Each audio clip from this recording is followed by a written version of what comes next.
안녕하세요. 나르시시스트에게서 벗어나 행복한 삶을 찾고 싶은 분들을 위한 장다르크 채널입니다.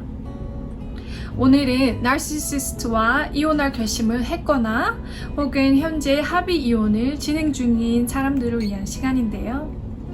나로와의 이혼은 다른 평범한 사람들과의 이혼과는 차원이 다릅니다. 원만한 합의를 기대해서도 안 되고 나르 상대가 합의했던 내용을 지킬 거라는 기대를 해서는 더더욱이 안 됩니다. 그렇기에 나르와 협상 테이블에 앉기 전에 철저히 대비하는 것이 중요한데요. 나르와 이혼을 협상할 때 해야 하는 것들과 하지 말아야 할 것들에 대해서 두 영상에 나눠서 얘기해 보고자 합니다. 오늘은 그 첫 번째 시간으로 나르와 협상할 때 꼭 해야 하는 것들에 대해서 알아볼게요. 첫 번째, 모든 것을 문서화할 것. 나르와 엮이는 모든 일, 행동, 대화, 말 그대로 모든 것들을 기록하고 서류화해야 합니다. 이는 배우자에게만 해당되는 것은 아닙니다. 직장 상사나 동료가 온갖 추잡스러운 방법을 동원해서 당신을 괴롭힌다고 생각해 볼게요. 당신의 업적을 자신이 한 것 마냥 채갈 수도 있고 당신에게 하지도 않은 모함을 씌울 수도 있습니다. 이를 대비해 당신이 한 일을 철저히 기록해 놓고 가능하다면 나르와 문자, 이메일, 서면을 통해서 대화해서 기록을 남겨두는 것이 필수입니다. 가족도 마찬가지인데요. 특히 나르 가족 구성원과 사업이나 돈으로 얽힌 관계에서는 철저히 모든 것을 문서화해 놓아야 합니다. 나르시스트는 병적인 거짓말쟁이죠. 거짓말을 밥 먹듯이 하고 이전 했던 거짓말을 또 다른 거짓말로 덮으려 하기 때문에 결국에는 나르 본인조차도 어떤 거짓말을 전에 했었는지 다 기억하지 못합니다. 그렇기 때문에 그들과의 대화를 철저히 기록해 놓는다면 필연적으로 상대의 거짓말을 잡아낼 수 있겠죠. 나르를 상대하는 데 있어서 서류가 중요한 것은 비단 미래의 법정 분쟁을 위한 것만은 아닙니다. 당신의 분별력을 확신하기 위해서도 중요한데요. 이 뱀과 같은 나르는 온갖 거짓말을 해대는 것도 모자라 당신의 기억이 뭔가 잘못된 것처럼 몰아갑니다. 나 그런 말 한 적 없는데? 언제 우리가 그런 합의를 했다고 해? 당신 머리가 어떻게 된 거 아니야? 라고 100% 확신에 가득 찬 톤으로 당신의 눈을 똑바로 쳐다보고 말하는 이런 나르를 상대하고 있노라면 정말 내가 잘못됐나? 내 기억이 좀 잘못된 건가? 라는 생각이 들게 마련입니다. 그래서 기록이 더 중요합니다. 기록 및 문서화에 도움이 될 만한 몇 가지 팁을 소개하려고 합니다. 먼저 중요한 대화일수록 이메일이나 문자를 통해서 해주세요. 모든 문자, 음성 메시지, 이메일을 지우지 말고 보관해 놓아야 합니다. 또 그리고 문자나 이메일을 프린트해 놓을 것. 자, 혹시 휴대폰을 잃어버리거나 바이러스로 이전 기록이 싹 지워질 것을 대비해 놓는 게 좋습니다. 직접 중요한 대화를 해야 하는 상황이라면 녹음을 해둘 것. 아이폰이 있다면 애플워치로 그 녹음 기능을 통해서 편리하게 녹음을 할 수 있어요. 몰래 휴대폰을 이렇게 숨겨 놓아야 하는 번거로움을 없앨 수 있습니다. 만약에 대화를 녹음할 수 없는 상황이라면 당일의 일기 형태로 상대가 한 말을 기록해 놓으세요. 최대한 상세하게 기록하고 날짜와 시간을 꼭 기입해 주시면 좋습니다.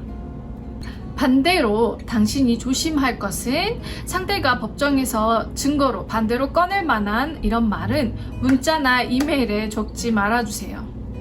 모든 문자나 이메일은 추후에 법정 증거가 될 가능성이 있기 때문에 당신도 상대 나르에게 문자나 이메일을 보낼 때 이를 염두에 두고 보내셔야 합니다.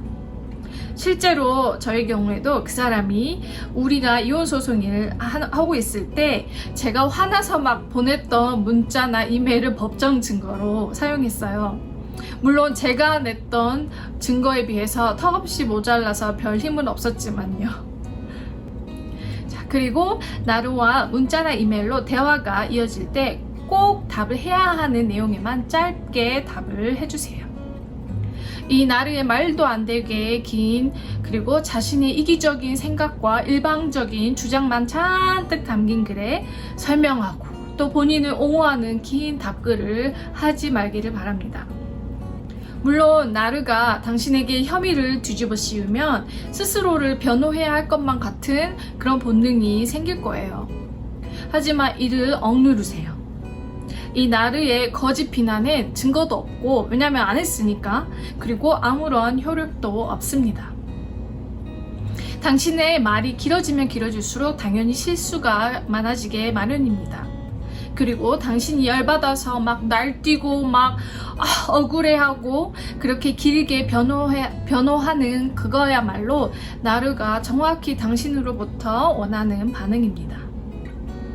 자신이 원하는 반응을 얻지 못한 나루는 오히려 자신을 이런 무시하는 듯한 당신의 그런 간략한 답장에 또다시 열받은 톤으로 문자를 보내올 거예요. 자, 이때 보내는 이 나루의 답장은 당신에게 유리하게 작용할 확률이 큽니다. 왜? 열이 받은 나루가 자신의 본성을 드러낼 가능성이 커지기 때문입니다. 그리고 기억하세요. 당신이 아무리 논리적으로 반박하고 증거를 내밀면서 상대가 틀렸음을 주장해도 나루는 절대 인정하지 않습니다.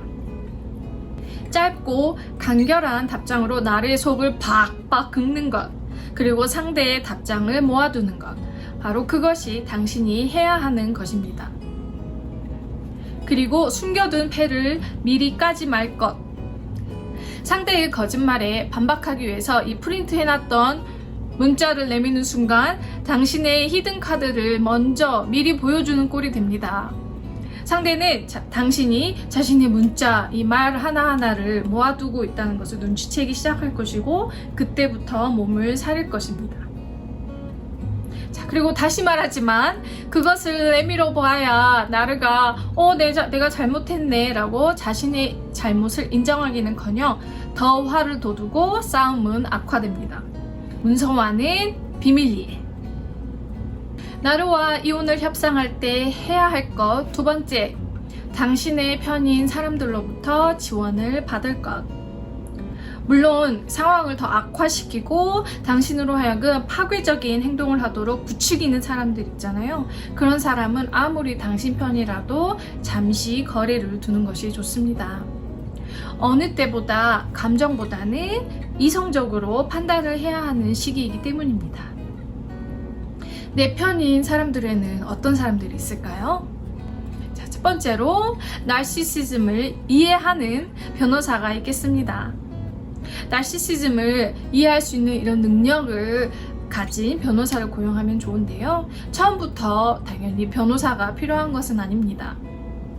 원만한 합의가 이루어진다면 변호사가 필요 없을 수도 있으나 나루와 원만한 합의는 기대하기 극히 드물기 때문에 이혼 결심과 동시에 변호사를 고용할 수도 있겠다라고 고용하는 것을 전제로 하는 것이 마음이 편합니다. 보통 나루와의 이혼은 이렇게 흘러갔는데요. 먼저 둘이서 합의를 해보려고 하나 대화가 통하지 않습니다. 당연히. 그래서 이혼 조종자, 보통 이렇게 합의를 도와주는 변호사가 그런 역할을 많이 하는데요. 이 조정자를 통해서 합의를 합니다. 이때 합의 도출에 실패하면 양측이 변호사를 대동해 그 이혼 조정 변호사의 중재를 통해서 합의를 합니다. 이때 또 한 번 실패를 하면 법정에서 이혼 소송에 가게 됩니다. 안타까운 상황도 종종 발생하는데요. 경제력이 있는 나루가 이혼 절차 시작과 동시에 경제권을 주고 상대 배우자의 이 경제력 상황을 어렵게 만듭니다. 소송이 시작되면 본인은 능력 있는 큰 회사의 변호사를 대동하고 상대 배우자는 홀로 법정에서 힘겨운 싸움을 하는 경우가 많습니다. 자, 이 상황만큼은 막아야 합니다. 상황이 나루 배우자에게 유리하게 흘러갈 것이 불보듯 뻔하기 때문입니다. 그래서 이혼을 하기로 결심했다면 미리 현금을 보유해 두어야 하는데요.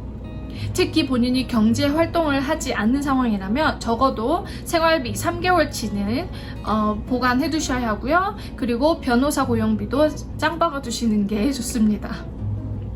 전문 용어죠. 짱 박아 두는 거. 네.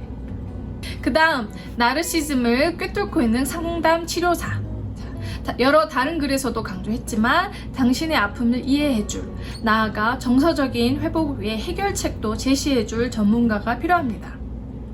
가족들, 친구들, 주변의 지인들이 당신의 상담사가 되어줄 거란 착각은 하지 않는 것이 좋습니다. 나르를 겪어보지 않은 사람은 죽었다가 깨어나도 나르시즘을 이해할 수 없기 때문인데요. 가족과 친한 친구들이 처음에는 당신 얘기에 그리고 푸념을 잘 들어주겠지만 이 부정적인 이야기를, 그것도 본인이 이해도 하기 힘든 그런 이야기를 들어주는 데는 한계가 있습니다. 물론 사랑하는 가족, 친구들과 당신의 아픔을 공유하고 위로받는 것은 당연히 좋습니다. 단 그들에게서 상담사의 역할까지 기대해서는 안 된다는 거죠.